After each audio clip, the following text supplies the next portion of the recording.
Mesdames et messieurs, bonsoir. Ravi de vous retrouver dans le cadre de cette émission dominicale 77 News qui revient sur l'essentiel de l'actualité qui a marqué l'Afrique et le monde. Alors, pour l'image de la semaine, le groupe BGFIBank qui bat encore les records pour l'année 2016 avec l'Assemblée générale des actionnaires qui s'est tenue cette semaine et qui a dévoilé des résultats exceptionnels. Comme bref, retenons que l'Afrique lusophone n'est pas en marge du développement économique. Les échanges commerciaux entre les pays lusophones et la Chine vont bon train. Pour preuve, 43% de plus en croissance pour le premier trimestre 2017. Le fait de la semaine, le Gabon a vibré sous le rythme culturel avec plusieurs activités organisées pendant toute la semaine par le ministère de la Culture. L'histoire des afrodescendants à travers la journée qui leur est dédiée a donc permis une grande rencontre, un retour sur le continent de leurs ancêtres. Ils sont venus de 4 coins du monde pour célébrer la semaine de leur décennie à Libreville au Gabon. Le fait politique, le Mali a constitué la première étape africaine du président français Emmanuel Macron, 5 jours après sa prise de fonction à l'Élysée. La lutte contre le terrorisme au Sahel a été au cœur de cette visite. Au fait diplomatique, l'Afrique du Sud s'ouvre aux autres ressortissants africains. La nation arc-en-ciel veut faciliter aujourd'hui les échanges intra-africains en supprimant notamment les visas d'accès pour une meilleure intégration. L'économie n'était pas en marche cette semaine. L'Organisation internationale du travail va en guerre contre le chômage. Cet organisme international veut donc relever un défi en incitant donc les chefs d'entreprise, les chercheurs, les syndicalistes, mais également les patrons à réfléchir sur l'avenir du travail dans le monde afin de créer aujourd'hui de l'emploi à plusieurs jeunes qui sont encore au chômage. L'environnement n'est pas en reste, avec 2 faits notamment. D'abord, le Gabon qui a abrité un atelier de validation sur les changements climatiques et les enjeux sanitaires, l'objectif étant de maîtriser le niveau d'émissions de gaz à effet de serre par an et par tête d'habitants. Ensuite, le Maroc qui vient donc de procéder à la mise en place d'une police de l'environnement composée de 40 agents. Ils ont pour rôle de constater les différentes infractions environnementales, notamment celles liées à la pollution atmosphérique. En société, notamment en Afrique du Sud, nous en reparlons en effet dans cette édition, le chef de l'État, Jacob Zuma, s'insurge aujourd'hui contre les violences faites aux femmes et invite d'ailleurs tous ses concitoyens à se mobiliser contre ce phénomène social qui enregistre un niveau élevé de féminicide. Le fait sanitaire avec ce nouveau vaccin expérimental contre Ebola dont les résultats ont été publiés dans une revue américaine. Une bonne nouvelle d'ailleurs lorsqu'on sait qu'actuellement le virus d'Ebola continue à sévir en République démocratique du Congo. Les faits culturels, en plus de la semaine culturelle au Gabon dédiée aux afrodescendants, on parlera également de la production africaine qui demeure de qualité insuffisante pour être aujourd'hui représentée au Festival de Cannes. Toutefois, le Burkina Faso reste aujourd'hui une référence avec le Festival du continent où les films africains remportent un réel succès. Et puis, le musée de la Fondation Dapper dans le 18e arrondissement de Paris, qui fait aujourd'hui la promotion des richesses culturelles du continent africain, ferme ses portes et se tourne désormais vers le continent africain. 2 faits sportifs pour boucler ce 77 News. D'abord, la débâcle des Panteros U17. Les résultats déplorables des jeunes posent encore la problématique de recrutement des jeunes devant donc représenter le Gabon dans les compétitions sportives internationales. Et nous parlerons également du Qatar qui a récemment dévoilé 5 ans avant la Coupe du Monde le stade international Khalifa.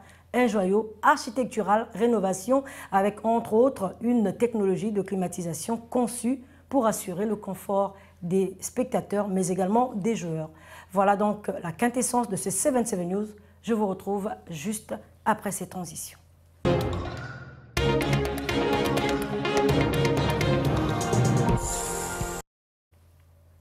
Une fois de plus, bonsoir. L'image de la semaine, comme je le disais à l'entame de cette émission, l'Assemblée générale du groupe BGFIBank s'est tenue cette semaine à Libreville au Gabon. Une Assemblée générale marquée essentiellement par des performances soutenues en 2016. Des précisions avec Judith Queneau et Mohamed Dina. L'année 2016 a été encore celle de tous les records pour le groupe BGFIBank. L'Assemblée générale des actionnaires qui s'est tenue ce 18 mai a dévoilé des résultats exceptionnels en dépit de la crise qui sévit dans le secteur pétrolier et du ralentissement de la croissance dans les pays de la zone CEMAC. Nous sommes un groupe international. Un groupe international dont la stratégie est de ne pas fier nos résultats sur une seule zone, mais sur plusieurs zones. Et nous en avons 4 aujourd'hui. Et ces zones nous permettent à nous de mieux juguler nos résultats, de mieux nous organiser et de ne pas être, je dirais, victime des aléas de conjoncture d'une seule zone. La synergie de groupe que nous avons mis en place aujourd'hui nous permettent d'assurer à nos actionnaires une performance importante et de garantir la pérennité de notre groupe. Au cours de cette rencontre, le président directeur général a également mis l'accent sur les défis à relever du groupe. Le groupe, bien sûr, fait partie des défis. Nous avons des défis. Et les défis que nous avons, c'est les défis de croissance. Mais quand vous rentrez dans une croissance, on a besoin de maîtriser notre gouvernance.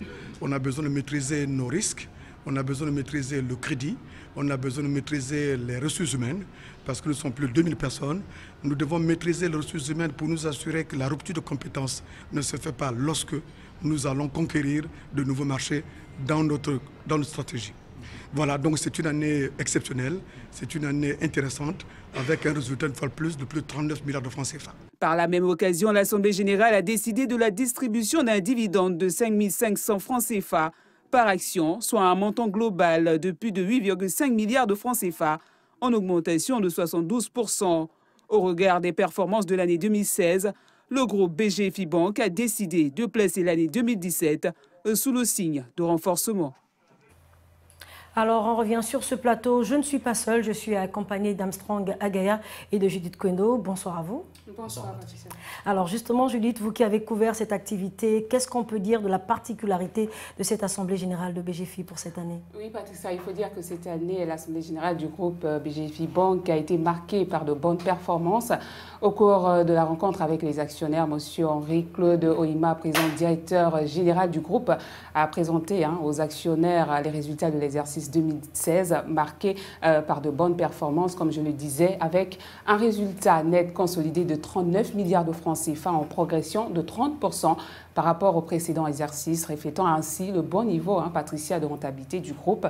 Cette hausse significative résulte essentiellement de la forte croissance du produit net bancaire et d'une bonne maîtrise des risques. Un produit net bancaire en augmentation avec 221 milliards de francs CFA, affichant ainsi une croissance de 1,38%, Patricia, portée par le dynamisme et les performances du groupe à l'international et la diversification métier, une situation nette de 329 milliards de francs CFA, confirmant ainsi la solidité financière du groupe avec un ratio de solvabilité de 17% et un coefficient brut d'exploitation de 59%. Donc, comme vous pouvez le voir, que de bonnes performances pour le groupe BGFI Bank, Patricia. Alors, je dis de belles performances, certes, mais qu'en est-il du dividende cette année? Alors Patricia, comme je l'ai relevé dans le reportage, le président directeur général du groupe a par la même occasion, lors de cette Assemblée générale, décidé de la distribution d'un dividende de 5 500 francs CFA par action, soit un montant global de plus de 8,5 milliards de francs CFA en augmentation de 72%. La valeur mathématique de l'action BGFI Holding Corporation, Patricia, se situe ainsi à 173 347 francs CFA contre 144 666 francs CFA, si je ne me trompe pas, l'année dernière pour une valeur nominale de 90 000 francs CFA, Patricia. Alors Julie, on sait quand même que l'année 2016 est terminée, on est actuellement en 2017. Quelles sont les perspectives d'avenir pour cette structure? Alors c'est un point très important que vous soulevez là et le président directeur général du groupe n'a pas manqué de mettre l'accent sur les perspectives d'avenir du groupe. Il a également présenté les perspectives d'avenir du groupe au titre de l'année 2016, il faut le préciser, fortement axé sur la refondation du groupe via des mécanismes de renforcement qui s'appuient sur le capital humain, la croissance externe et le système d'information et la gouvernance. Un développement, Patricia, qui repose également sur l'évolution de l'organisation de BGFI Holding Corporation en conformité avec les dispositions du nouveau paquet réglementaire COBAC visant la supervision sur base consolidée et la surveillance transfrontière. Disons, Patricia, que le groupe BGFI Bank est un groupe financier international multimétier qui allie solidité financière, stratégie et croissance durable et maîtrise des risques avec l'ambition d'être la banque de référence sur ces marchés en termes de qualité de service. Le groupe enrichit sans cesse son offre en s'appuyant notamment sur l'expertise de ses partenaires, s'ouvrant ainsi à de nouveaux domaines. Donc, il reste toujours opérationnel et toujours dans l'esprit de très bien faire, Patricia. Merci Judith Kwendo, mais vous ne partez pas, vous restez avec nous pour parler cette fois encore de la brève de la semaine avec les échanges commerciaux entre la Chine et les pays lusophones. Ces échanges vont donc bon train. Au premier trimestre 2017, eh bien, les échanges ont gagné 43% de plus en croissance. C'est donc dire que l'Afrique lusophone n'est pas en marge de cette croissance, comme nous le dit ici Michel Sini. Les relations entre la Chine et les pays de langue portugaise affichent des signes de bonne santé. Plus grand partenaire de la Chine, le Brésil n'est pourtant pas le pays qui obtient le meilleur score dans ses échanges avec le géant asiatique. Cette place est laissée à l'Angola, deuxième plus grand pays lusophone et partenaire de l'Empire du Milieu. Entre janvier et mars de l'année en cours, Luanda a enregistré une hausse de 61,32% de ses échanges avec Pékin pour une valeur totale de 5,5 milliards de dollars. Dans le détail, les exportations de produits chinois vers l'Angola ont progressé de 19,28% et se sont établies à 412 millions de dollars, alors que les exportations angolaises vers la Chine se sont accélérées de 66,1% pour s'établir à 5,14 milliards de dollars. Le Mozambique, un autre pays africain, emboîte le pas à l'Angola puisque ses échanges commerciaux avec le géant asiatique ont également connu une tendance à la hausse de 4,98% au cours de la période de référence pour s'établir à 424 millions de dollars. La Chine et les 7 pays lusophones constituent une véritable puissance à l'échelle économique mondiale avec un poids considérable dans les flux financiers d'une contribution de 17%. Alors Armstrong, on vient juste de suivre ce reportage de Michel Tseni. On nous dit que les échanges entre la Chine et les pays lusophones ont donc atteint, si je ne me trompe, 23 milliards de dollars. Alors aujourd'hui, quelle est la participation des pays africains ? Alors, il faut dire, Patricia, que si le Brésil est le plus grand partenaire commercial lusophone de la Chine, l'Angola, qui occupe le deuxième rang, a enregistré une hausse de 61,32% de ses échanges commerciaux avec les pays de l'Asie à 5,5 milliards de dollars. Précisément, les exportations de produits chinois ont progressé de 19,28% à 412 millions de dollars, tandis que les importations chinoises en provenance du premier producteur de pétrole en Afrique se sont accélérées, j'arrive, de 66,1% à 5,14 milliards de dollars. Sur la même lancée, le commerce entre le Mozambique et la Chine a également connu une évolution haussière de 4,98% au cours de la période de référence, établissant à 424 millions de dollars. Enfin, les autres pays lusophones tels que la Guinée-Bissau, le Cap-Vert, Sao Tomé et Principe et le Timor oriental ont, quant à eux, comptabilisé un faible flux commercial de 43,58 millions de dollars avec l'Empire du Milieu. C'est dire que l'Afrique lusophone est pour beaucoup dans l'évolution de ces chiffres. C'est quand même assez important pour l'Afrique, justement, qui participe à cette croissance économique entre les pays, alors. Oui, Patricia, il faut dire que la Chine, par exemple, et les 7 pays lusophones constituent une véritable puissance à l'échelle économique mondiale, avec un poids considérable dans les flux financiers. Les deux parties contribuent à hauteur de 17% à l'économie mondiale et représentent 22% de la production mondiale. Elles possèdent un fort potentiel en termes de technologie, de capitaux et de pratiques sur les marchés. Leurs échanges commerciaux se focalisent principalement sur le pétrole, les télécommunications par exemple, les transports, l'énergie et les infrastructures. Ce sont donc là, et il faut le préciser, autant d'éléments qui pourraient tous emmener à dire que la Chine et les pays de langue portugaise constituent une économie de poids dans l'économie mondiale. Merci Armstrong, vous ne partez pas. On passe au fait de la semaine. Et bien, toute cette semaine, la capitale Libreville, au Gabon, a vibré sous un rythme culturel. Plusieurs activités ont été organisées pour la décennie des personnes d'ascendance africaine, la célébration de la Journée internationale des musées, la Journée de la diversité culturelle, bref, autant d'activités initiées par le ministère de la Culture, des Arts, en partenariat avec le CICIBA et le PNUD. Suivons donc ce reportage.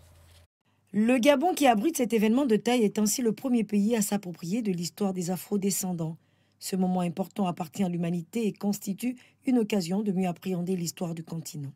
Pendant 3 jours, nous aurons à partager science et culture, mémoire et souvenirs parfois insoutenables. dans une manière d'anamnèse, il nous faudra donc nous doter des meilleurs outils mémoriels capables de nous aider à retraverser mers et océans à la recherche d'une partie de nous-mêmes. Reconstruire une nouvelle page de l'histoire est ici un autre destin que les afro-descendants doivent s'approprier avec tous les Africains pour un lendemain meilleur. Nous ne sommes qu'un. Il est vrai que nous avons construit de nouvelles cultures pour survivre, pour être présents aujourd'hui parmi vous et témoigner de ce qui nous reste de notre Afrique. Il importe donc de développer ensemble des mécanismes qui permettront aux afro-descendants de renaître fiers et libres. Le Gabon entend accomplir sa part du devoir de mémoire et de solidarité en faveur de toutes les victimes du déni d'humanité. Le Gabon entend également s'inscrire, à l'instar de toutes les communautés africaines et afro-descendantes, dans la pleine réappropriation de son histoire. Ces travaux vont durer 3 jours et plusieurs thématiques sont développées à travers 4 panels, entre autres la traite négrière, la déportation, les afro-descendants et l'Afrique, des thèmes débattus par plusieurs chercheurs, hommes de culture et des scientifiques venus des 4 coins du monde. Alors Judith, justement, les afro-descendants étaient à l'honneur cette semaine à Libreville au Gabon. Bien évidemment, Patricia, c'est donc le CICIBA, en collaboration avec le ministère de la Culture et des Arts, ainsi que le PNUD qui a organisé cet événement grandiose en faveur des afro-descendants. Une première, il faut le dire, en Afrique, car cette rencontre a mobilisé des spécialistes et membres de la communauté afro-descendants venus des 4 coins du monde, Patricia. Aux côtés de leurs congénères africains, ils se sont tous donné rendez-vous à Libreville, pas seulement pour réfléchir sur leurs propres conditions dans le monde, leur rapport à l'Afrique mère, mais aussi pour célébrer la diversité culturelle adossée à des mémoires qui s'interrogent encore mutuellement. Il faut noter, Patricia, que la semaine de la décennie a constitué un moment destiné à refonder une humanité brisée qui doit aujourd'hui se trouver vers l'avenir, se tourner, j'allais dire, vers l'avenir par des échanges fraternels. Patricia. Alors, Judith, pourquoi le choix de Libreville notamment ? Alors, il faut dire, Patricia, que c'est juste un concours de circonstances qui a fait que c'est le CICIBA qui a décidé d'organiser de cette façon la décennie des afro-descendants en partenariat avec le ministère de la Culture et des Arts, comme je disais, avec l'appui des Nations Unies qui prônent d'ailleurs cette décennie. Et il faut ajouter que le CICIBA, ayant son siège à Libreville, ne pouvait que organiser cette grande manifestation ici, Patricia. Alors, peut-être une dernière question. Qu'est-ce qu'on peut retenir dans l'ensemble par rapport à cette activité? Patricia, les objectifs de la décennie internationale incluent la promotion, le respect, la protection et la réalisation de tous les droits de l'homme et de toutes les libertés fondamentales des personnes d'ascendance africaine. Alors aussi, la communauté internationale doit prendre conscience que lorsque les droits de l'histoire de 300 millions de personnes ne sont pas respectés, eh bien, c'est notre avenir commun qui se voit amputé. Donc, cette décennie doit servir de levier pour aider, Patricia, à corriger les erreurs du passé et garantir les droits économiques, sociaux et culturels des personnes d'ascendance africaine en promouvant leur pleine participation aux sociétés, Patricia, dans lesquelles elles vivent ou auxquelles elles appartiennent, de l'Argentine au Brésil, des États-Unis aux îles Caraïbes, de l'Inde aux îles de l'océan Indien et d'ailleurs, Patricia. Merci infiniment, Judith Koueno, pour toutes ces précisions politiques. À présent, l'agenda d'Emmanuel Macron a été modulé. Après l'Allemagne en Europe, eh bien, le nouveau président français a choisi le Mali, premier pays en Afrique, pour effectuer son deuxième voyage hors de la France, 5 jours après sa prise de fonction à l'Élysée. Nous parlons de tout cela dans ce reportage. C'est le Mali, vaste pays du Sahel, qui accueillera le nouveau chef de l'État français, Emmanuel Macron, pour son premier périple africain. Selon l'agence France Presse, le nouveau président français sera au Mali entre jeudi et vendredi de cette semaine. La destination malienne du nouveau locataire de l'Élysée n'est pas fortuite. En effet, le Mali abrite l'une des bases les plus importantes de la France en Afrique. À travers l'opération Barkhane, du nom des troupes françaises au Mali, la France s'est positionnée aux premières heures de la lutte contre le militantisme radical. Ce sont ces troupes qui interviennent dans toute la région du Sahel, au Niger, au Tchad, au Burkina Faso, en Mauritanie, qu'Emmanuel Macron va visiter en fin de semaine. Alors, Armstrong Gagaya, le président français au Mali, pourquoi le choix du Mali? Alors il faut dire que pendant la campagne électorale, Emmanuel Macron avait promis de se rendre rapidement après auprès des forces armées en guerre, comme pour décrire l'assurance d'imposer une stature qui dépasse l'horizon hexagonal d'une part, et d'autre part, il y a une symbolique forte à ce que la première visite présidentielle d'Emmanuel Macron en Afrique se fasse au Mali. Ce serait une façon, bien entendu, de s'inscrire dans la continuité de François Hollande sur le plan militaire, par exemple, même si, pour bon nombre d'observateurs, dès le début, c'est une intervention qui a cherché à défendre les intérêts des multinationales françaises contre les troupes djihadistes, même si, également, après 4 ans de guerre sur le terrain, celle-ci montrerait une certaine inefficacité pour lutter contre le terrorisme, comme l'affirment des intellectuels locaux au Mali. Il s'agirait pour le nouvel homme fort de la France de relégitimer l'opération Barkhane, qui est une action militaire essentielle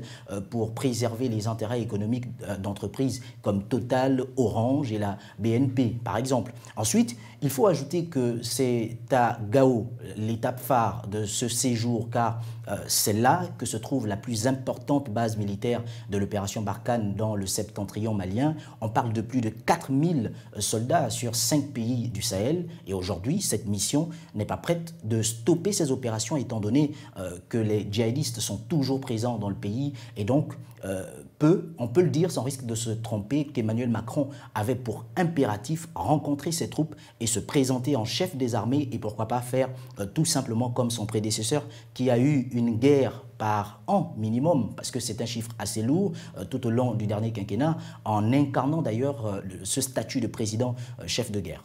Alors Armstrong, quel a été le message que le président Macron a livré d'ailleurs à ses troupes en passant donc à Gao au Mali? Oui, il faut dire que bien que ce fût une visite éclair à Gao pour Emmanuel Macron le vendredi, il a rencontré le président Ibrahim Boubacar Keïta et les forces françaises Barkhane, comme je l'ai dit initialement. Emmanuel Macron a réaffirmé l'engagement de la France dans la lutte antiterroriste, mais le président français a également pressé le président malien et l'Algérie, qui est médiatrice dans la crise malienne, d'accélérer la mise en œuvre de l'accord de paix et de s'engager pleinement dans cette lutte. Une déclaration qui, selon les sensibilités, aura été interprétée comme une première maladresse diplomatique à l'endroit des Algériens. Emmanuel Macron a décidé de mettre les pieds dans le plat. Et je peux par exemple le citer, il a dit « J'aurai une exigence renforcée à l'égard des États du Sahel et de l'Algérie », avant de souligner, je le cite une fois de plus, on ne peut manifester quelque faiblesse que ce soit à l'égard de groupements terroristes, quelles que soient les raisons politiques domestiques, sans plus de précision. Alors, que son élection avait été très chaleureusement, sinon très applaudie par Alger. Du côté d'Alger, il y a quand même eu des interrogations au niveau de ces phrases sorties par Emmanuel Macron, des choses pour d'aucuns qui ont été qualifiées de maladresse diplomatique, car le président français n'a pas bien expliqué de quoi il s'agissait, mais l'on pense qu'il voulait parler du chef d'un groupe terroriste qui s'appellerait Iyad al-Ghali, et de l'attitude pas très claire de l'Algérie vis-à-vis de ce chef qui serait quelque part entre le Mali et l'Algérie. Alors sur ce dossier, il y a une certaine sensibilité en Algérie, parce que mettre en doute sa capacité ou sa manière de lutter contre le terrorisme et sa vision par rapport à la question du Sahel risque de refroidir, ne serait-ce que partiellement, les relations entre la France et l'Algérie. Tout compte fait, Emmanuel Macron a néanmoins eu le courage de remettre les choses à plat en prévenant à la fois le Mali et l'Algérie du risque terroriste. En coulisses, et ça c'est peut-être pour le dire de cette façon, la visite du président de la République à Gao a aussi été l'occasion pour les militaires français de lui montrer combien l'armée française était sous-équipée et nécessitait un nouvel effort budgétaire. Manque de drones, de surveillance, d'hélicoptères par exemple, d'attaque et de transport, de blindés, de légers. En ce qui concerne le matériel militaire, les besoins des forces françaises sont aujourd'hui nombreux. Et donc pour finir, Emmanuel Macron entend encore compléter l'action militaire par une stratégie d'aide au développement, comme le réclament d'ailleurs les organisations humanitaires, un peu plus de 470 millions d'euros d'aide ont été décidées sur la zone pour les années à venir pour accompagner ces efforts militaires via l'Agence française de développement. Cela permettrait sans nul doute d'investir dans l'éducation, les infrastructures, la santé par exemple, ce qui constitue selon Emmanuel Macron le meilleur antidote au développement du terrorisme islamiste. Et le président s'est également dit prêt à se rendre à l'invitation du président malien au G5, ce sera au Sahel, qui regroupe bien sûr le Burkina Faso, le Mali, la Mauritanie, le Niger et le Tchad dans les semaines qui viennent. Merci infiniment Armstrong pour toutes ces précisions. Le fait diplomatique de la semaine, eh bien, malgré la vague de manifestations xénophobes qui a donc secoué la nation arc-en-ciel, les autorités de Pretoria ont donc décidé aujourd'hui de rectifier le tir. Eh bien, l'Afrique du Sud s'ouvre désormais aux autres ressortissants africains en supprimant notamment les visas d'accès de ces derniers. L'objectif étant de faciliter les échanges intra-africains, une meilleure intégration et le développement du continent. Marielle Biyougou. Les Africains sont de plus en plus ouverts aux autres Africains. En témoigne le vent de suppression de visas qui souffle sur le continent. Le tour échoue cette fois à l'Afrique du Sud qui a pris la décision de supprimer les visas pour tous les ressortissants africains. Toutefois, cette exemption ne devrait concerner que les voyageurs confirmés comme les diplomates, les officiels, les chercheurs, les hommes d'affaires et les étudiants.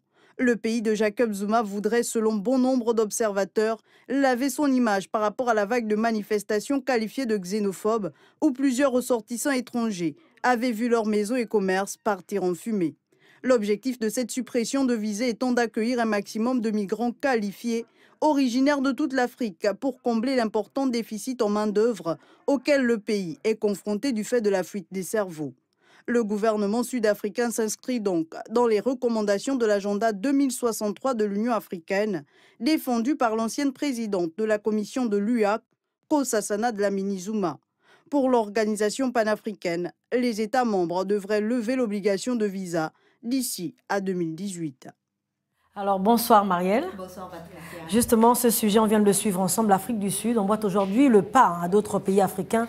On va finalement vers une ouverture généralisée des frontières alors. Oui, Patricia, l'Afrique du Sud emboîte le pas à d'autres pays, mais elle le fait même mieux. L'Afrique du Sud a décidé de s'ouvrir à l'ensemble des pays africains en supprimant les visas d'entrée aux ressortissants de ces pays-là. La nation arc-en-ciel fait donc mieux que les autres et cette exemption s'inscrit dans la vision de l'Union africaine d'ouverture des frontières qui est inscrite elle-même dans l'agenda 2063 de l'organisation panafricaine. Cette vision qui était déjà portée alors par Nkosazana Dlamini-Zuma, l'ex-président de la commission de l'organisation. Ces consignes suggèrent notamment aux États membres de l'Union africaine de lever l'obligation de visa d'ici à 2018. On espère y arriver de sorte à faciliter les échanges intra-africains et à encourager une meilleure intégration du continent ainsi que son développement, Patricia. Alors Marielle, n'est-ce pas là aussi une manière pour l'Afrique du Sud de pouvoir laver son image? Également, Patricia, déjà j'aimerais apporter la précision que cette exemption est faite à l'endroit des voyageurs confirmés. C'est le cas des diplomates, des officiels, des chercheurs, des hommes d'affaires et étudiants. Cette initiative vise donc à accueillir le maximum de migrants qualifiés provenant de l'ensemble du continent noir, de sorte à combler en fait le déficit considérable de main-d'œuvre à qualifier que le pays de l'Afrique du Sud connaît en raison de la fuite de ses cerveaux. Ensuite, l'hypothèse que vous soulevez, Patricia, n'est pas éludée après la vague de violence xénophobe qui a eu cours en Afrique du Sud en début d'année, pendant laquelle les Sud-Africains se sont acharnés sur les ressortissants étrangers, incendiant leurs maisons et commerces. Le pays de Jacob Zuma voudrait effectivement redorer son image devant le concert des nations. Et on le sait, Patricia, que c'est important pour le chef de l'État qui est à la fin de son mandat, vu que les élections généralisées auront lieu en 2019, déjà très secoué par les scandales de corruption. Il ne voudrait pas, donc Jacob Zuma, quitter la tête du pays ou même continuer de présider finalement aux destinées de cette nation avec cette image de xénophobie qui a secoué le pays en début d'année. Outre cela, il y a également que le pays de Nelson Mandela, Patricia, a toujours été considéré comme la nation arc-en-ciel. Et cette homogénéité dans la diversité qui caractérise cette nation. Et autant blancs et noirs cohabitent ensemble. Ce pays a toujours été réputé pour son accueil légendaire. Donc cette décision ne vient qu'embellir à l'image de l'Afrique du Sud finalement, sinon la redorer en lui donnant ses lettres de noblesse d'antan, Patricia. Alors dernière question Marielle, pourquoi aujourd'hui les freins persistent encore, notamment dans d'autres régions? Mais vous savez Patricia, c'est la peur de s'ouvrir aux autres. Il faut le savoir, face à l'inconnu, on a souvent peur. La peur de l'inconnu finalement parce qu'en fait, cela ne se justifie pas. Aujourd'hui, l'ouverture des frontières est une nécessité et c'est un corollaire à la libre circulation qui piétine encore dans certaines régions du continent, surtout en Afrique centrale parce qu'on le sait, les chiffres le montrent. Les avantages ne sont plus à démontrer, autant sur le plan économique, Patricia, avec les échanges commerciaux et la taille des marchés, les échanges au niveau de la main-d'œuvre, des savoirs, bref, il y a plus à gagner qu'à perdre dans cette affaire de libre circulation. En même temps, la libre circulation ne signifie pas le libre établissement, j'ai coutume à le dire. Les régions de l'Afrique de l'Ouest et de l'Est l'ont comprise aujourd'hui pour le développement du continent et la prospérité d'une Afrique par les Africains. Il est plus que nécessaire, il est impérieux de briser finalement les barrières qu'imposent les frontières en commençant déjà à supprimer les visas qui n'est qu'une étape de cette libre circulation. C'est déjà là une bonne chose, Marielle. Alors, sur l'économie, eh bien, l'Organisation internationale du travail a réuni récemment à son siège, notamment à Genève, plusieurs centaines de chercheurs, de syndicalistes, mais également des patrons venus des 4 coins du monde pour réfléchir sur l'avenir du travail. 600 millions, c'est le nombre donc colossal d'emplois qu'il serait aujourd'hui nécessaire de créer d'ici 10 ans, dont 122 millions en Afrique. Suivons ce reportage de Michel Tseni. La guerre est déclarée contre le chômage au sein de l'immense siège de l'Organisation internationale du travail à Genève. En 10 ans, le continent africain devrait créer 122 millions de postes pour ces jeunes, 600 millions sur le plan mondial. Un défi de taille, mais pas inaccessible si les gouvernements misent sur la transformation du secteur informel et sur plusieurs gisements d'embauche. L'Organisation internationale du travail estime que la transition écologique créera pas moins de 60 millions d'emplois d'ici 2030 dans le monde. Les chiffres concernant le continent ne souffrent d'aucune ambiguïté. Le Maghreb connaît un taux de chômage de 27% en moyenne qui atteint 40% chez les jeunes et les femmes. Au sud du Sahara, où ce chiffre grimpe jusqu'à 50%, le problème porte également sur les qualités des emplois, avec 40% des travailleurs pauvres. Les gouvernements africains affichent leur bonne volonté en organisant tous les 2 ans une rencontre des ministres du travail de l'Union africaine consacrée à l'emploi et au développement social. La dernière en date a eu lieu à Alger du 24 au 28 avril, mais les faits sont têtus. Des chefs d'entreprise et des économistes mettent en avant de véritables gisements d'emploi, notamment dans l'artisanat, les métiers techniques, ou s'appuyant sur les nouvelles technologies de la communication et celles liées à l'environnement. Alors Julie Kwendo, on vous retrouve. L'Organisation internationale du travail vient aujourd'hui de déclarer la guerre contre le chômage. Qu'est-ce qu'elle propose notamment? Patricia, la guerre est bel et bien déclarée contre le chômage. C'est un énorme défi à relever. C'est un défi de taille, mais pas inaccessible.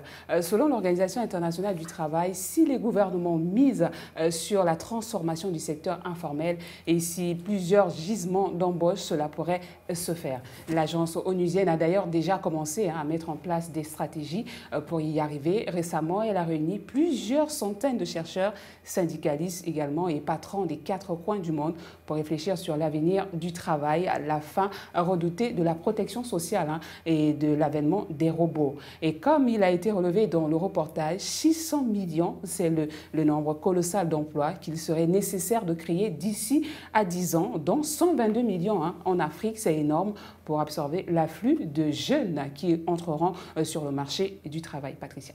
Alors justement, Juliette, avec ces chiffres, est-ce que les pays africains ne vont pas rencontrer des difficultés? Patricia, le continent africain connaît encore un peu de difficultés, il faut le dire, par rapport à ces chiffres. Nous avons par exemple le Maghreb qui connaît un taux de chômage de 27% en moyenne, qui atteint 40% chez les jeunes femmes. Au sud du Sahara, où ce chiffre grimpe jusqu'à 50%, le problème porte également sur la qualité des emplois, avec 40%, si je ne me trompe pas, de travailleurs pauvres. En Guinée, par exemple, certains diplômés optent pour l'immigration, mais la majorité se tourne vers l'informel et le système D. Alors, la situation n'est guère plus rose en Côte d'Ivoire également, qui est pourtant la locomotive économique de l'Afrique de l'Ouest. Le marché formel du travail, secteur public et privé confondus, y offre moins d'1 million d'emplois, Patricia, quand la population active compte près de 9 millions de personnes. Et elle gonfle de 300 000 jeunes tous les ans. Ces dynamiques délétères laissent une part considérable des jeunes aux portes des entreprises. Certains diplômés optent, comme je le disais, pour l'immigration, mais la majorité se tourne vers l'informel et également le système D. Les gouvernements africains ne baissent pas les bras pour autant. Au contraire, ils affichent leur bonne volonté en organisant, voilà, j'y arrive, tous les 2 ans, une rencontre des ministres du Travail de l'Union africaine consacrée à l'emploi et au développement social. Et comme a été dit dans le reportage, la dernière en date a eu lieu à Alger du 24 au 28 avril, mais les faits sont têtus, Patricia. Alors Julie, est-ce qu'aujourd'hui l'OIT a déjà mis en place des pistes de solutions pour pouvoir créer des emplois ? Patricia, disons que l'Organisation internationale du travail estime que la transition écologique créera moins de 60 millions d'emplois d'ici à 2030 dans le monde. Alors, d'après le coordonnateur du programme des emplois verts de l'agence onusienne, Moustapha Kamal Key, les effets d'une économie plus sombre en matière de l'émission de gaz à effet de serre se feront sentir en Afrique comme ailleurs. Les exemples abondent déjà. L'Ouganda connaît un véritable boom de l'agriculture biologique avec des produits, Patricia, vendus à l'exportation ou sur le marché local. La Zambie s'est lancée dans la construction d'1 million de logements selon des normes environnementales plus exigeantes, s'appuyant sur les filières d'approvisionnement, Patricia, locales. Quant au programme sud-africain Working for Energy, il fait référence sur le continent. Lancé en 2011, il vise, Patricia, à promouvoir la production d'énergie renouvelable à forte intensité de main-d'œuvre, par exemple avec la transformation des plantes invasives désherbées en combustible vert. Patricia estime à 4 millions, Pretoria, j'allais dire, estime à 4 millions des possibilités d'emplois rémunérés générés depuis le lancement de ce programme en question, même si certains d'entre eux sont précaires. Le Sénégal a également suivi cette voie, Patricia. En mi-2016, Dakar a décidé d'injecter 3 milliards de francs CFA pour soutenir la création de micro-entreprises vertes telles que des micro-unités de délassement de l'eau de mer ou des bacs réfrigérés transportables par tricycle pour la revente des poissons sur les marchés. Alors, le Sénégal espère ainsi créer 10 000 emplois, dont 4 000 directs et 6 000 indirects d'ici 2030 et 30 000 d'ici 2035. Alors, Julie, peut-être dernière question. L'Afrique, comment va-t-elle réagir face justement à l'augmentation de sa population d'ici 2050 et maîtriser également le flux des jeunes qui constitue aujourd'hui une grande part sur le marché de l'emploi? Oui, Patricia, selon le directeur du Centre de développement, j'y arrive, de l'OCDE, pour faire face au doublement de sa population d'ici 2050 et absorber les 29 millions de jeunes qui arrivent chaque année sur le marché, oui, c'est très énorme du travail. L'Afrique doit ou encore mener des politiques de développement local. Alors, nous savons que la population de l'Afrique va doubler, comme vous disiez tantôt, d'ici 2050. Le fait est connu. Ce qui est moins, c'est que 30% des Africains souhaitent quitter l'endroit où ils vivent pour regagner des espaces qui leur offriront les services et les infrastructures qui ne tournent pas près de chez eux. Et c'est ailleurs, voilà, Patricia, pourrait être une ville africaine ou un pays du Nord, ou les deux. Et 400 millions de personnes supplémentaires vont venir gonfler les campagnes au cours des 3 prochaines décennies. Toutes, loin s'en faut, ne pourront trouver, Patricia, de l'emploi en ville. Alors, la solution, concevoir des politiques de développement local pour créer des emplois là où vivent les populations, pour éviter que les villes africaines ne deviennent le déservoir, d'ailleurs, de chômeurs, sans racines. Disons que l'Afrique va devoir gérer une trajectoire démographique sans précédent puisque sa population va doubler au cours des 3 prochaines décennies. Alors, le bon côté des choses, c'est que le nombre de personnes inactives dépendant des personnes qui travaillent va baisser et en théorie, le bonus démographique stimule la croissance. Dans le cas de l'Inde ou de la Chine, on estime que cette transformation explique entre 25 et 40% de l'augmentation de la richesse. Mais si les personnes, Patricia, qui arrivent sur le marché du travail ne trouvent pas d'emploi, cela peut aussi déboucher sur les tensions très difficiles à gérer à l'avenir. Espérons que d'ici là, ils vont trouver donc de l'emploi. Le fait environnemental de cette semaine est bien cet atelier de validation de l'étude changement climatique et enjeux sanitaires à Libreville. Nous revenons sur cela avec Marie-Angèle Ngono. C'est en fait une double activité qui s'est déroulée jeudi dans la capitale gabonaise. La validation de l'étude sur le changement climatique et enjeux sanitaires à Libreville, évaluation de la vulnérabilité et adaptation, et le lancement du premier rapport biennal actualisé du Gabon sur les inventaires de gaz à effet de serre. La présente étude nous permettra à tous, acteurs du développement durable, de mieux orienter nos choix d'urbanisation et d'aménagement urbain en tenant compte de l'aléa changement climatique afin de préserver la santé de nos populations. La ministre a rappelé l'engagement du pays d'Ali Bongo Ondimba à lutter contre les gaz à effet de serre. Afin de permettre la mise en œuvre de l'accord de Paris, notre pays avait soumis ses contributions nationales mettant en pratique l'engagement du chef de l'État le 23 septembre 2014 de réduire de 50% les émissions de gaz à effet de serre d'ici 2025. Ce projet est donc, selon elle, une occasion de renforcer cet engagement au regard des informations qu'il fournira sur les gaz à effet de serre en territoire gabonais. Alors Marie-Angèle Ngono, bonsoir. Bonsoir Patricia. Vous nous rejoignez justement et à l'instant aussi nous suivions votre reportage, cet atelier, de quoi s'agissait-il exactement? Eh bien Patricia, il faut dire que conformément aux dispositions des articles 4 et 12 de la Convention cadre des Nations Unies sur le changement climatique, chaque pays est chargé de communiquer à la communauté internationale tous les 4 ans son niveau d'émissions par des sources et d'absorption par des puits de gaz à effet de serre au niveau national. Et c'est dans le cadre du respect de cette directive de la Convention sur le changement climatique que les pays en développement élaborent donc tous les 4 ans des communications nationales sur les changements climatiques. Après 2 premières communications, le Gabon a lancé sa 3e édition le 7 septembre 2014 et les travaux se poursuivent d'ailleurs jusqu'en 2018, année de sa soumission au secrétariat de la Convention. Donc, parmi les composantes des dites communications nationales, on a les circonstances nationales, les inventaires de gaz à effet de serre, les questions d'atténuation, mais également les questions liées à la vulnérabilité et adaptation au changement climatique. C'est au titre de ces questions de vulnérabilité et d'adaptation qu'une étude avait été commandée à Libreville, au Wendo et à Kanda, portant sur des changements climatiques et enjeux sanitaires à Libreville, l'évaluation de la vulnérabilité et adaptation. Elle a donc été lancée l'année dernière, en mai 2016, et menée par des médecins et universitaires gabonais. Cette étude a été déposée en avril de cette année 2017 à la coordination du projet. Par ailleurs, parallèlement à l'élaboration de la 3e communication nationale, la même équipe de gestion avait initié, en collaboration avec le programme des Nations Unies pour l'environnement, la préparation du premier rapport biennal actualisé du Gabon sur les inventaires de gaz à effet de serre conformément à la décision 1CP16 de la Convention sur le climat. C'est donc cette double activité qui a fait l'objet d'un atelier à Libreville. Alors, grosso modo, Marie-Angèle, qu'est-ce qu'on peut retenir de l'objectif de ces travaux?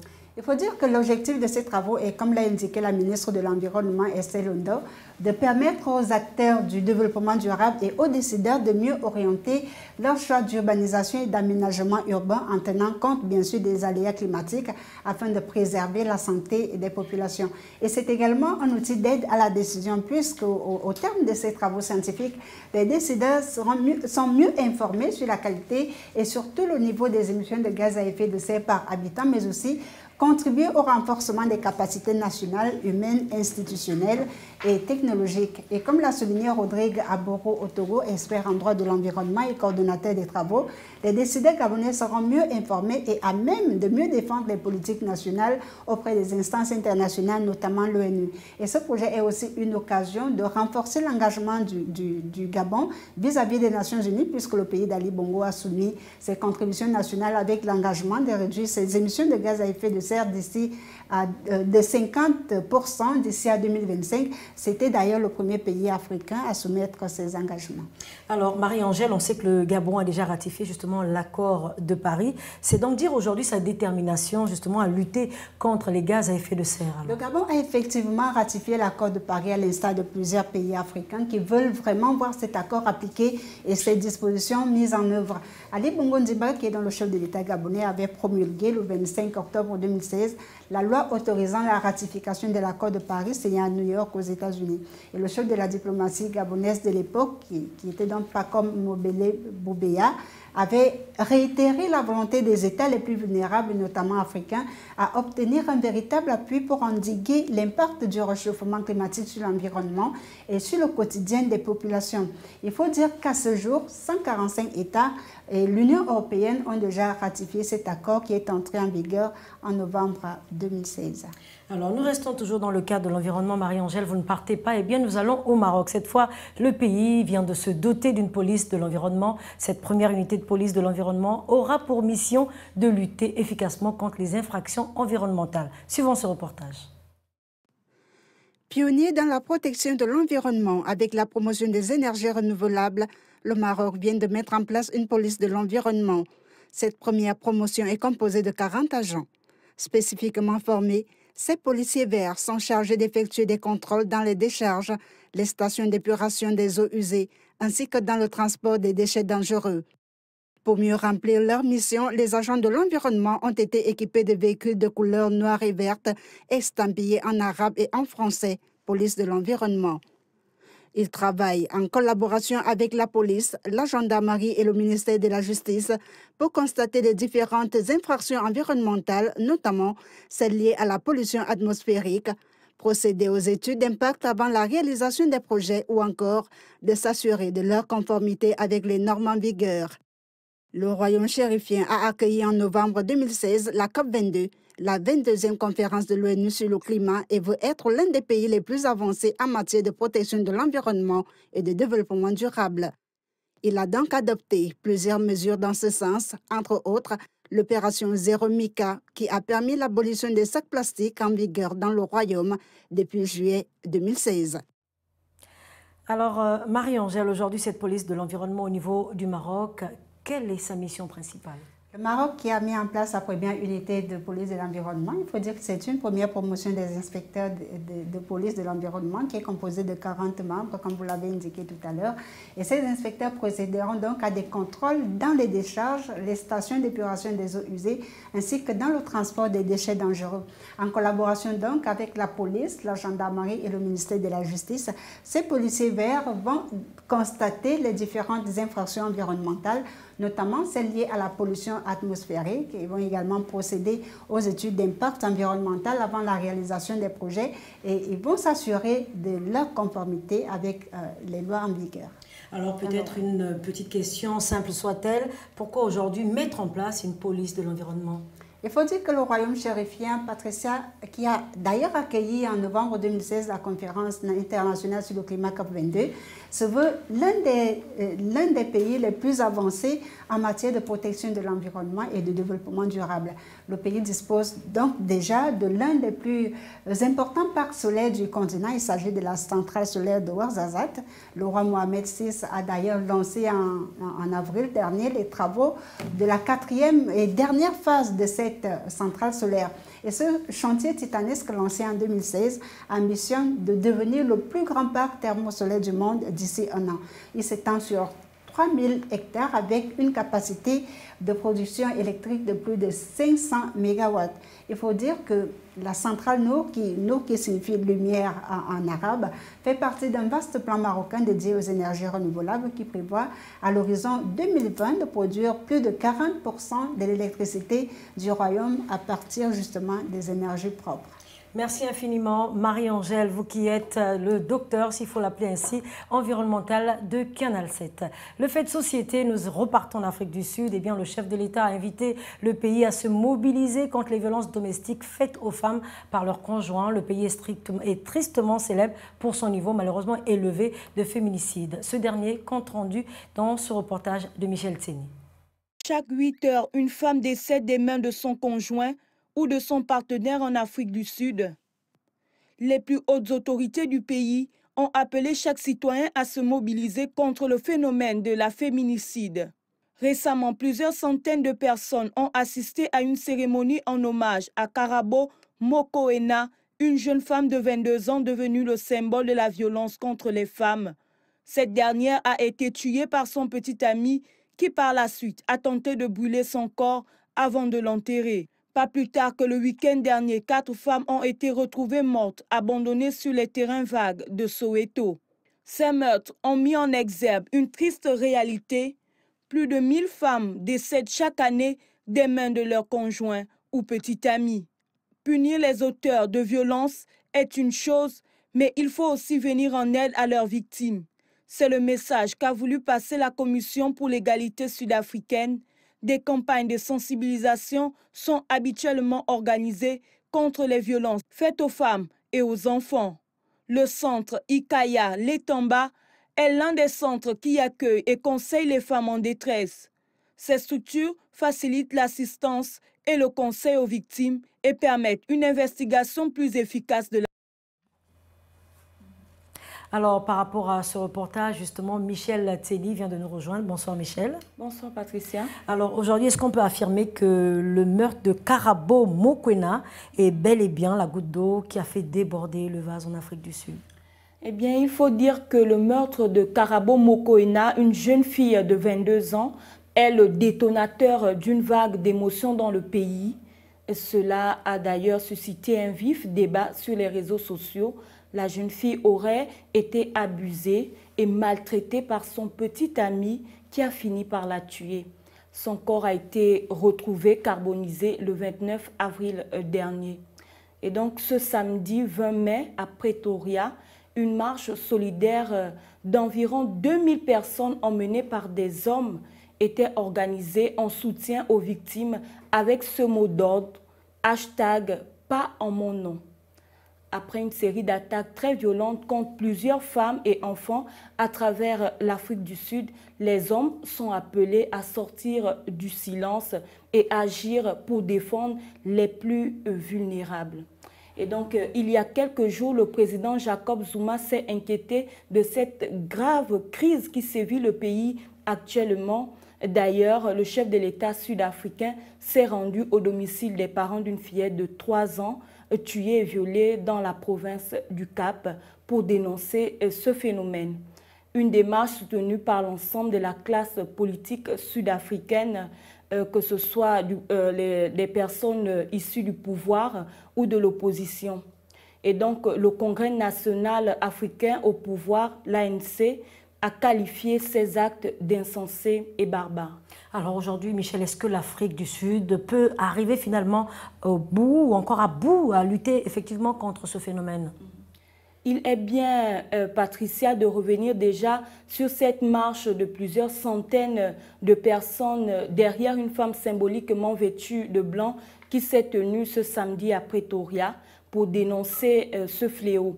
Les participants brandissaient plusieurs pancartes, notamment « Nous devons maintenant assumer la responsabilité collective de nos actes honteux. Arrêtez ça, s'il vous plaît, ou je suis un père, un frère et un oncle aimant. » Pour vous dire, Patricia, que la première arme dont dispose l'Afrique du Sud est d'abord de rompre avec le silence et la prise de conscience de chacun à toute l'échelle de la société. Mais il ne faut pas, selon certains observateurs, que cette manifestation soit le fruit de l'émotion. Il faut donc poursuivre jusqu'au bout l'initiative entamée. Ensuite, des mesures sérieuses doivent être prises, notamment celles proposées par l'Alliance démocratique, principal parti de l'opposition dans le pays, qui appelle à un débat nationale sur le sujet. Punir les auteurs de violences est une chose, mais il faut aussi venir en aide à leurs victimes, avec des campagnes de sensibilisation et la multiplication des structures qui accueillent et conseillent ces femmes en détresse. Merci Michel Tséni pour toutes ces précisions. Nous osons croire que ce phénomène de féminicide prendra fin d'ici là en Afrique du Sud. Le fait sanitaire, eh bien, vaincre l'Ebola pourrait être aujourd'hui possible, et cela grâce à ce nouvel anticorps capable aujourd'hui de neutraliser le virus Ebola qui a été découvert par des chercheurs américains. Voyons cela avec Léa Atsam. Un pas important vient d'être franchi en matière de lutte contre Ebola grâce à ce nouveau vaccin expérimental dont les résultats ont été publiés dans la revue American Cell. Selon l'Organisation mondiale de la santé, cet essai clinique pourrait être rapidement testé en République démocratique du Congo si les autorités venaient à donner leur accord. Il s'agit en effet d'une méthode qui consiste à vacciner les travailleurs de la santé, des cercles ou groupes de gens en contact avec un malade, d'abord des proches, puis des sujets qui ont été en contact avec eux, et ainsi de suite. Soulignons qu'il n'existe pas de vaccin homologué pour se protéger de cette pathologie. En République démocratique du Congo, l'épidémie s'est déclenchée dans une zone enclavée de la province du Bas-Ouélé, et c'est la 8e du genre déclarée dans le pays depuis la découverte de ce virus sur son sol en 1976. Jusqu'à présent, 2 cas ont été confirmés en laboratoire. 18 autres sont suspects. Selon l'OMS, au total, 3 personnes sont mortes. Bonsoir Léa Atsam. Bonsoir. Alors le virus Ebola continue à faire des ravages malheureusement en République démocratique du Congo. Comment peut-on expliquer cette réapparition ? Eh bien, personne, Patricia Mollet, ne prédisait qu'Ebola pourrait réapparaître, évidemment. Et actuellement, beaucoup de questions restent cependant sans réponse. Et Ebola poursuit sans malheur.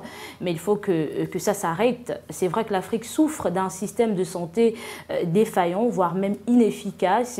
Est-ce la qualité du service qui cause problème ou d'autres facteurs qui rentrent en compte? Peut-on évoquer le problème des écosystèmes? Autant d'interrogations qui persistent cependant.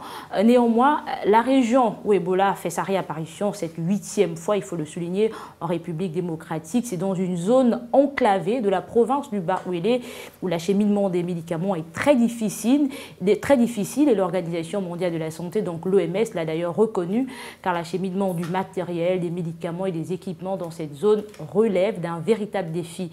Il importe de souligner toutefois que cette réapparition était tout de même peu probable. Toutefois, l'OMS consent assez d'efforts justement pour lutter contre cette maladie mortelle. Alors Léa Virginie, quelle est aujourd'hui l'ampleur de cette maladie en République démocratique du Congo ? Alors, c'est une maladie, Patricia Mouillet, à la fois mortelle, il faut le souligner, mais également très contagieuse. Et quand on dit Ebola, on pense tout de suite aux ravages causés par cette pathologie, faisant en sorte qu'on ne peut se permettre de sous-estimer la situation.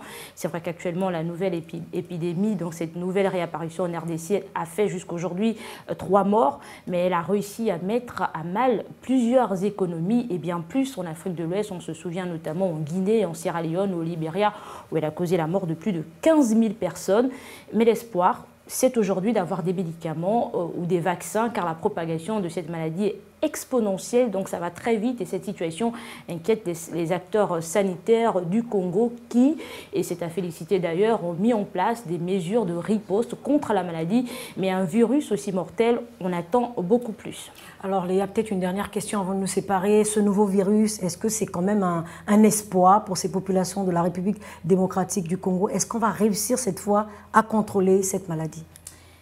Pour l'Afrique en général, l'Afrique en particulier et la sécurité mondiale en général, l'urgence s'impose car il faut à tout prix contrôler cette maladie et cet essai clinique est sans doute une lueur d'espoir qui pourrait bien s'accompagner d'un éventail d'événements positifs. Si seulement la fin de la propagation de cette maladie est confirmée, eh bien ce sera là une avancée dans le domaine de la science. Il faut souligner aussi que 12 vaccins en ce moment passent les tests pour être certifiés. L'un d'eux, on peut le citer, le RVSV-Zeborv, élaboré par le laboratoire Merck, est déjà en cours de procédure d'homologation et de mise sur le marché et ont donc montré une efficacité élevée lors des essais cliniques selon l'agence du vaccin et de la vaccination. Alors, le laboratoire dispose cependant d'un stock de 300 000 doses de vaccins pour prévenir toute potentielle flambée d'épidémie. Avec toutes ces stratégies, est-ce qu'Ebola pourrait effectivement être contrôlé? Eh bien, Patricia, les scientifiques restent perplexes car selon eux, plus un virus s'adapte à l'homme, plus il arrive à trouver un équilibre entre sa virulence et sa transmissibilité et donc il peut devenir à ce moment-là moins dangereux et on peut là peut-être être témoin d'une phase où le virus Ebola est en train de s'habituer à l'homme pour trouver justement son équilibre et devenir un virus pathogène qui devrait vivre en Afrique mais également dans d'autres contrées, dans d'autres villes du monde. Merci encore Léa Virginie Atsam. Attendons donc voir si ce virus pourra être contrôlé d'ici quelques années. La culture à présent, d'abord de fait, le premier, alors que s'ouvre le Festival de Cannes dans le sud de la France, eh bien, la production africaine apparaît toujours comme le parent pauvre de l'industrie cinématographique du globe. Pourtant, avec les moyens qui sont les siens, le continent fait aujourd'hui preuve d'une inventivité remarquable, parfois à rebours des canons internationaux. Des explications avec Roland Diaco. Les uns citeront spontanément Nollywood et la richesse de la production nigériane. Les autres évoqueront le système de financement du cinéma mis en place au Maroc. Certains se souviendront des films sud-africains ou tchadiens remarquables. Les plus informés diront que le Ghana mérite désormais les surnoms de Kumawood ou de Gallywood qui lui sont parfois donnés. Mais l'argument couperait tombera bientôt. On répondrait par l'affirmatif qu'il existe une production locale, mais elle demeure de qualité insuffisante pour être représentée à Cannes. Une qualité évaluée comme il se doit à la mesure des critères essentiellement occidentaux et dont l'appréciation repose sur des canons internationaux assez consensuels d'image, de mise en scène, de scénarios, de durée, de jeu. Au-delà des tentatives d'imitation calquées sur des productions asiatiques ou hollywoodiennes, c'est là que l'Afrique se regarde elle-même et se donne à voir sans passer par le prisme déformant du jugement extérieur. Et c'est à partir de là qu'elle inventera son propre cinéma qui pourrait bien étonner le monde. À l'heure de la mondialisation, imiter le genre de certaines nations ne fera que nous perdre, car c'est en voulant imiter l'hippopotame dans la nage que le coq s'est toujours noyé dans le lac. Sans tomber dans un relativisme culturel de mauvaise aloi, c'est vers l'Afrique qu'il convient de se tourner pour se faire une idée des films qui remplissent les salles ou circulent sous forme de DVD. Il faut aller au Burkina Faso qui abrite tous les 2 ans le plus important festival du continent et où les films locaux remportent d'indéniables succès. Il faut aller au Libéria où, paradoxalement, l'épidémie d'Ebola et la fermeture des frontières ont favorisé l'émergence d'une production locale. Bonsoir Roland Diaco. Bonsoir Patricia. On vient de suivre votre reportage. Alors pourquoi aujourd'hui, loin des Cannes et des canons internationaux, le titre d'un film ? Non, pas le titre d'un film, c'est la question que l'on se pose un peu. Enfin, c'est le constat que l'on fait. Et il faut dire aussi que chaque année, ou presque, c'est le même refrain quand on lit très souvent, quand on dit très souvent qu'il n'y a pas assez de films africains dans les sélections du Festival de Cannes pour rester dans l'actualité et ou autre événement qui concerne le 7e art mondial. Alors, l'édition 2017 de cet événement, notamment du Festival de Cannes, n'échappe pas, en tout cas, à la règle, avec seulement 3 longs métrages que l'on pourrait classer dans cette catégorie au demeurant flou. Tergiverser sur la signification même de l'expression film africain serait fort intéressant sur le plan intellectuel à l'heure de la globalisation, mais certainement scolaire aussi. Alors sans doute il vaut mieux de jeter un œil sur le continent africain où effectivement il existe des industries cinématographiques très dynamiques et porteuses de sens, comme je l'ai précisé d'ailleurs dans le reportage un peu plus haut, les uns citeront spontanément Nollywood et la richesse de la production cinématographique nigériane, les autres évoqueront le système de financement du cinéma mis en place au Maroc. Alors certains se souviendront aussi des films sud-africains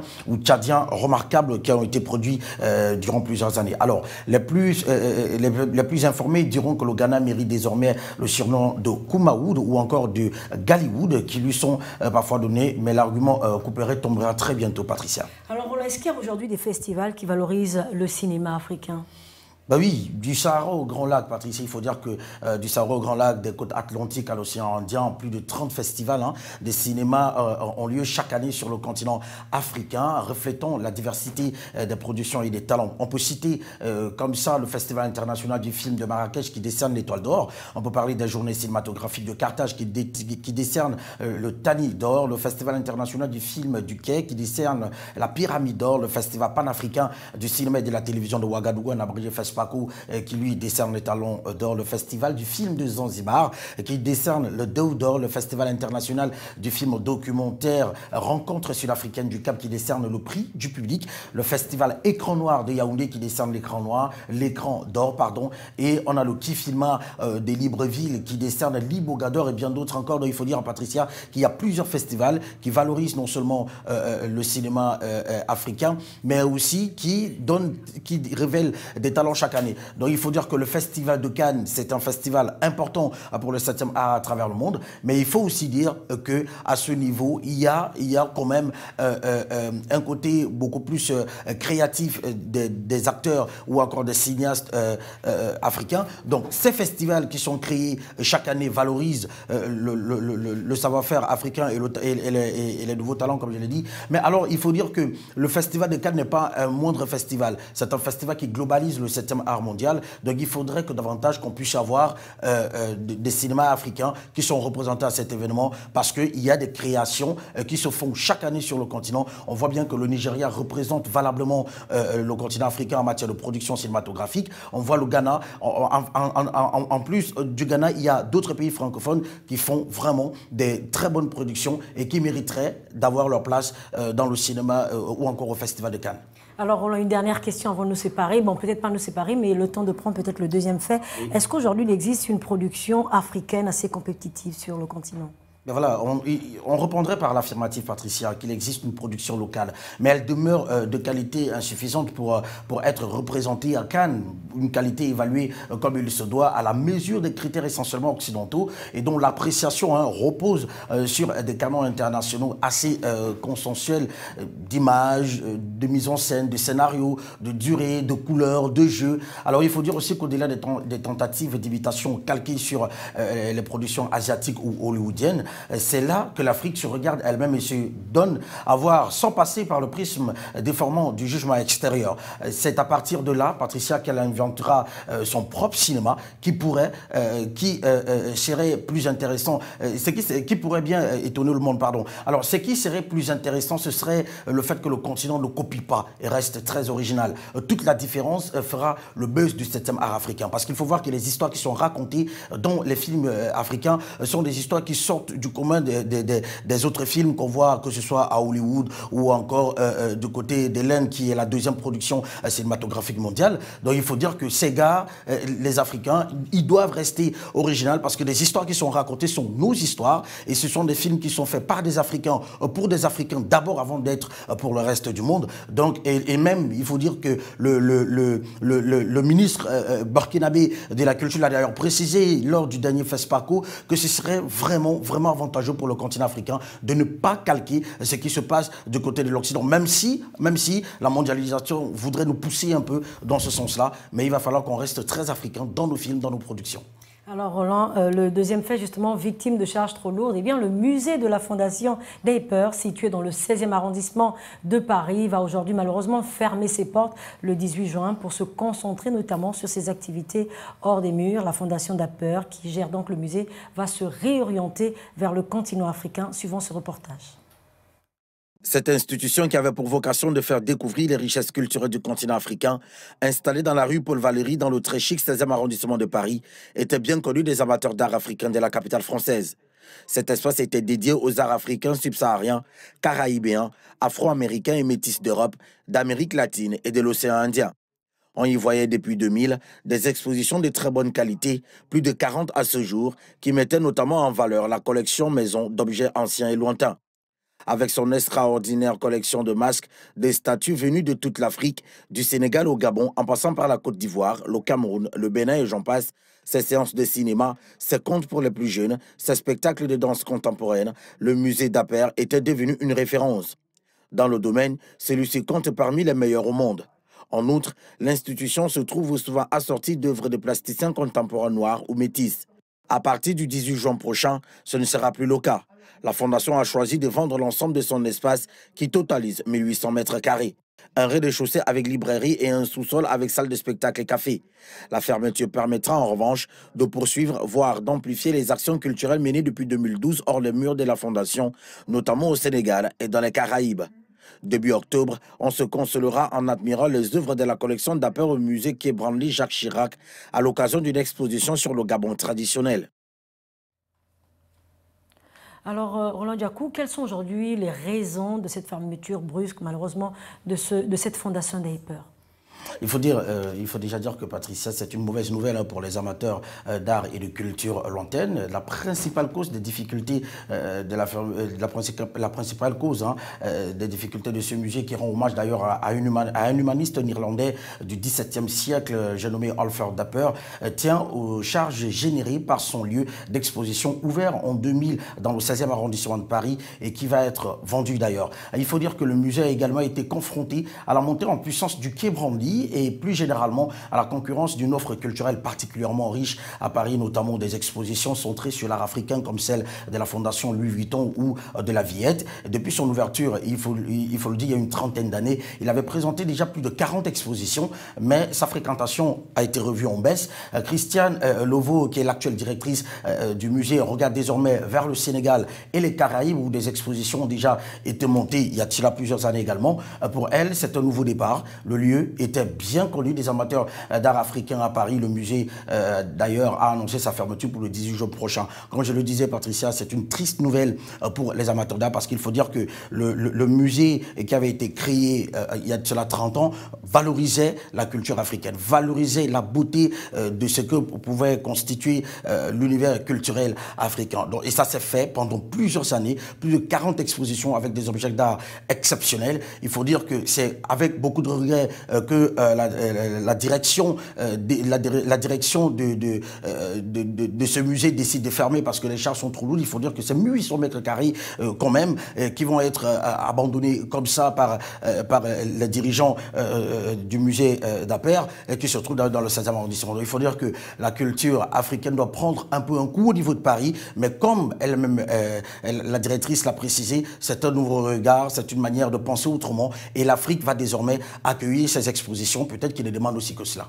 Alors Roland, peut-être une dernière question très rapidement. Et si vous parlez justement de cette exposition qui se poursuit jusqu'au 17 juin, il faut d'ailleurs dire un jour avant la fermeture du musée. Ah oui, un jour. Alors il s'agit de l'exposition Chefs-d'œuvre d'Afrique, des œuvres figurant parmi les plus importantes au monde, réunies pour la première fois, ça je l'ai dit un peu plus haut. Remarquable par leur esthétique, elles témoignent des grandes cultures du continent africain, attendues depuis des années par le public. Chefs-d'œuvre d'Afrique, qui est le thème d'ailleurs de cette exposition qui se poursuit, permettra aux visiteurs de découvrir les pièces maîtresses qui puisent leur signification dans les cultures de l'Afrique centrale ou dans celle de l'Afrique de l'Ouest. Il faut préciser, Patricia, que le fond du musée d'Aper se caractérise par la diversité des provenances géographiques et par l'ancienneté. L'exposition, qui comprend quelques 130 pièces, présente des œuvres majeures. Alors, certains sont uniques et n'ont aucun équivalent dans le monde, tels que des sculptures du Gabon, notamment de la tribu Fang, Kota, Pounou et bien d'autres, du Cameroun pour parler des Bangwa, du Bénin où on parle de Fan, ou encore du Mali, notamment des tribus Dogon ou Soninké. Alors, les pièces exposées ont été sélectionnées en raison de leur qualité plastique, mais aussi pour les rôles qu'elles assurent dans les sociétés qui les ont vues naître. Alors, en effet, masques, statuettes, statues, hôtels, parures, armes et bien d'autres artefacts sont liés à des pratiques et des savoirs très spécifiques. Leurs fonctions sont multiples d'ailleurs, et on le sait, certains objets étaient utilisés dans le cadre des initiations. Là, c'était à une certaine époque celle des adolescents ou celle des hommes mûrs devant développer leurs connaissances ésotériques et ou techniques même. Alors, d'autres, parfois, les mêmes intervenaient alors lors des cultes destinés à rendre hommage aux ancêtres, à assurer la fécondité des femmes, la fertilité des terres ou à soigner. Alors, il faut dire qu'une première exposition du genre qui sera aussi le dernier, car, comme vous l'aviez précisé, Patricia, le musée ferme ses portes le lendemain, donc le 18, et des personnes qui se retrouvent à Paris et qui sont des férus d'art africains ne peuvent qu'aller jusqu'au 17 du mois de juin pour pouvoir pouvoir vivre encore cette exposition très exceptionnelle, parce que ce sont des objets qui ont été conservés pendant longtemps par la fondation Dapper et qui l'expose pour la première fois. Après, ce sera peut-être le tour de l'Afrique de pouvoir découvrir ces objets. Mais il faut préciser aussi très rapidement, c'est vrai que nous sommes tenus par l'OTAN, très rapidement qu'il y a une autre exposition qui va se dérouler toujours à Paris par le musée des Pères, mais ce ne sera plus à la Fondation, une exposition sur le Gabon traditionnel. Merci infiniment Roland pour toutes ces informations sur le plan culturel, notamment la Fondation des Peurs. Et tout de suite sans transition, nous recevons sur ce plateau Willy Tonangoy de Bambira. Bonsoir à vous. Bonsoir Patricia. Alors malheureusement, le Gabon a été éliminé de la CAN U17. Qu'est-ce qui n'a pas marché ? Alors, Patricia, il faut tout simplement dire que ça ne passe toujours pas pour le Gabon, c'est dommage. Après l'élimination au premier tour de l'équipe nationale A lors de la 31e édition de la CAN Total Gabon 2017, eh bien, cela revient au galop. Deuxième élimination consécutive pour le Gabon, cette fois-ci dans sa Coupe d'Afrique des moins de 17 ans. Pour la première fois, le Gabon a organisé cette compétition et puis elle n'a pas franchi le premier tour. Déroute complète. Première défaite lors du match aller, lors de sa première sortie, 5-1. Deuxième défaite 5-0 et puis 1-0 contre justement le Cameroun. Le Gabon qui du coup a encaissé 11 buts, en a marqué un seul, goal différence moins 10. C'est vraiment catastrophique pour le Gabon. Alors aujourd'hui, quelle stratégie mettre en œuvre pour que le Gabon essaie de retrouver son niveau ? Mais je pense qu'il faudrait que les responsables du sport puissent d'abord mettre un accent particulier sur la formation, parce que tout passe par là. Il faut une très bonne formation, il faut avoir des écoles de football, il faut surtout un championnat qui se joue de manière continue avec toutes les divisions et même au niveau des femmes. Il faudrait également que sur le plan scolaire, eh bien, cette compétition qu'on a connue avant, d'ailleurs vous l'avez connue quand vous étiez encore au collège, l'OCSU doit revenir pour permettre justement au Gabon de pouvoir déceler des talents à tous les niveaux dans l'intérieur du pays. Il faudrait que les Gabonais prennent conscience que quand on organise une compétition, eh bien, il faudrait qu'on la joue et qu'on défende les couleurs de la nation de manière valable et de manière honorable. On a vu, et puis Patricia, sur quasiment toutes les disciplines et les compétitions organisées au Gabon, notamment la Tropicale Amissa Bongo, la toute dernière, où les Gabonais n'ont pas participé, les cyclistes gabonais sont donc désistés. On a vu lors du tournoi de boxe à Brazzaville, aux Jeux Africains, la catastrophe. Là, la dernière Coupe d'Afrique des Nations, le Gabon n'a pas franchi le premier tour. La CAN des U17, le Gabon a quasiment pataugé. Il faudrait tout simplement que les responsables du football gabonais prennent la chose au sérieux, qu'on reparte vers la formation, parce que c'est la base, avec l'OCSU, que vous avez d'ailleurs disputé quand vous étiez jeune, peut-être quand vous étiez au collège. L'OCSU, cette grande compétition scolaire qui réunit quasiment tous les jeunes du pays et dans l'intérieur du pays, dans toutes les disciplines, pour que le Gabon puisse redevenir le Gabon qu'il était avant en matière de sport. Alors, vous ne partez pas sans pour autant évoquer la question au niveau du Qatar, qui est aujourd'hui en route pour l'organisation du Mondial 2022. Qu'en est-il exactement? Alors, le Qatar vient donc de livrer un stade 5 ans avant l'organisation de la Coupe du Monde 2022. C'est étrange. La particularité, c'est que le stade est climatisé. Mais pourquoi, Patricia? Parce qu'il y a des raisons. Il y a eu justement des conflits avant sur l'obtention de cette Coupe d'Afrique par le Qatar. Il y a une polémique. Et puis, il y a également une bataille au sein de la Fédération internationale de football association pour savoir si on doit rendre public ou non les révélations de l'enquête sur les soupçons de corruption qui pèsent justement sur le comment a été fait, comment le Qatar a bénéficié de l'organisation de cette CAN. Alors, il y a aussi ce problème de la refonte du calendrier, parce que à cette date où on jouera la Coupe du Monde au Qatar, il fera très chaud. C'est difficile pour toutes les nations, surtout pour les pays qui évoluent en Europe, de pouvoir jouer sous la canicule de Doha. Il fait très chaud à cette période.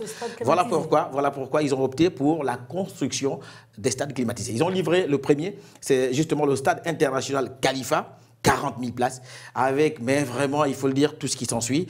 Et puis, en dehors justement du tralala qu'on connaît d'habitude, que les stades ont désormais avec des bars et des restaurants, il y a justement dans ce stade un musée du sport. Donc, c'est vraiment quelque chose d'innovant. Ce stade qui a connu justement des grands travaux de réflexion pour qu'il soit aujourd'hui aux normes internationales et puis bien sûr qui tombe juste avec les désirs de la Fédération internationale de football association. Chapeau pour le Qatar. Merci encore, Monsieur Willy Tonangoy de Bombera, pour toutes ces informations. C'est également par le sport que nous mettons un terme, justement, à ce 77 News du dimanche 21 mai 2017. Merci de nous avoir suivis. Restez toujours fidèles au programme de Canal 7. Au revoir et bonne suite de programme.